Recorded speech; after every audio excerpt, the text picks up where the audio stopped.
puntahan na natin ngayon ang lalo pang nagpapabigat, nagpapalugmok sa taong bayan.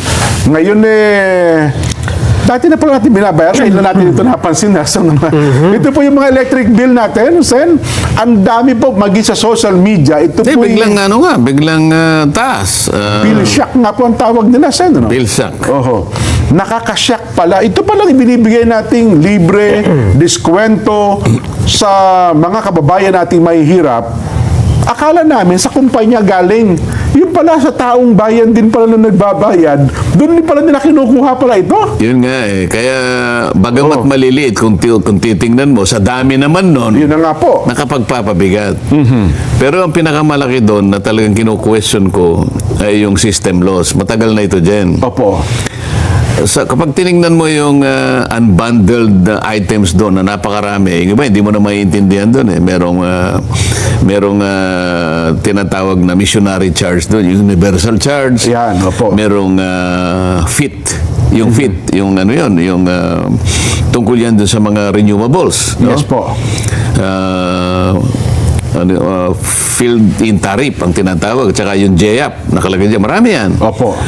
Nasa batas yun dyan, kaya napadadagdag sa ano. Pero ang katotohanan yun, tao yung nagsasubsidize ng lahat ng ito.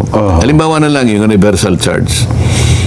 Tayo yung nagsasubsidize nung mga areas, yung mga tinatawag na off-grid, wala silang transmission lines.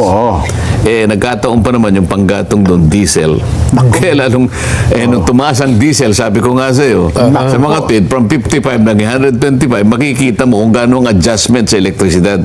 Kaya nagkaroon ng bill shock Samantalang kung mapapastrack lang, sabi ko nga, kung halimbawa pinastrack lang nila yung dalawa sa aking mga panukalang batas, priority bills. Opo.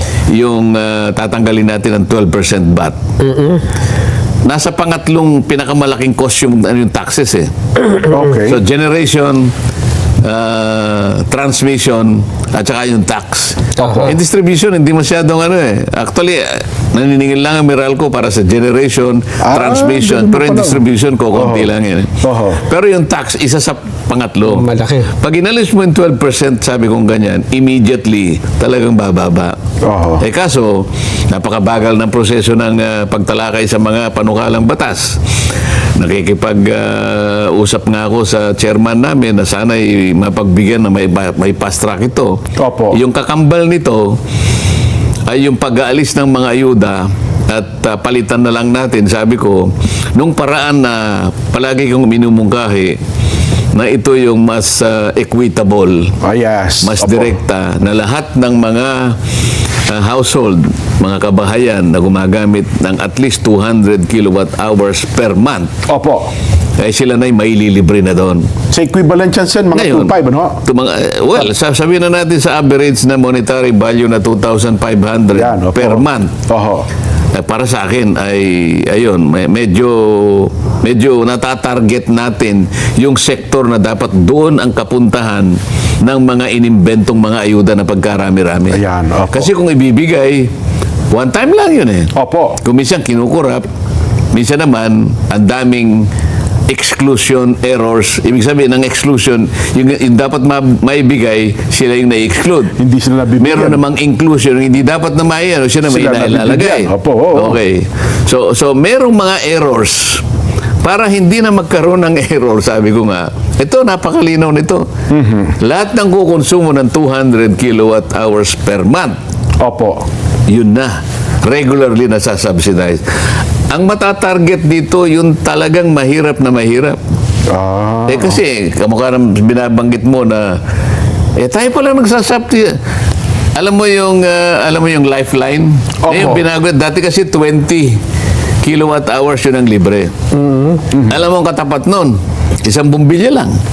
Lifeline. Na nagsindi ka 20. sa loob ng isang linggo. Yun 20 kilos per hour. Tapos in-upgrade nila ng 50. Sabi ko, wala rin ano yan. Maski yung chairman ng Energy Committee, si Senator Pia, teka muna, mukhang tama si Sen. Dante rito. Yung ba ng 50? Paano yung pamamalansya? Ayun, naku, hindi na. Katulad ko, sabi niya. Sobra na yun. Katulad ko, sabi niya ganun.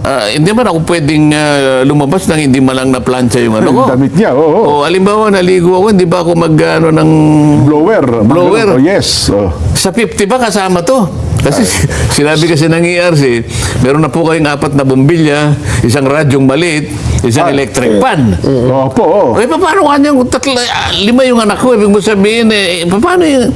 Aha. So, ilalagay ko sila sa isang lugar, ipaikutin ko doon ng electric. Parang, doon ko pinapasok, Madam Chair, sabi ko, yung 200 kilowatt hours. Dito po ako medyo nagkakaluwag-luwag. Libre pa ito. Ang magbabayad na to, ang gobyerno, pag kinuwenta mo yan, 120 billion pesos lang per annum. Kapalit naman ng Sa isang taon pa rin, no? napakarami nitong mga inimbentong mahigit na 22 interventions, 600 billion Naku, laki. per annum. Kumparas- O di nakatipid ang gobyerno, walang corruption, diretso sa tao, walang umeepal na politiko.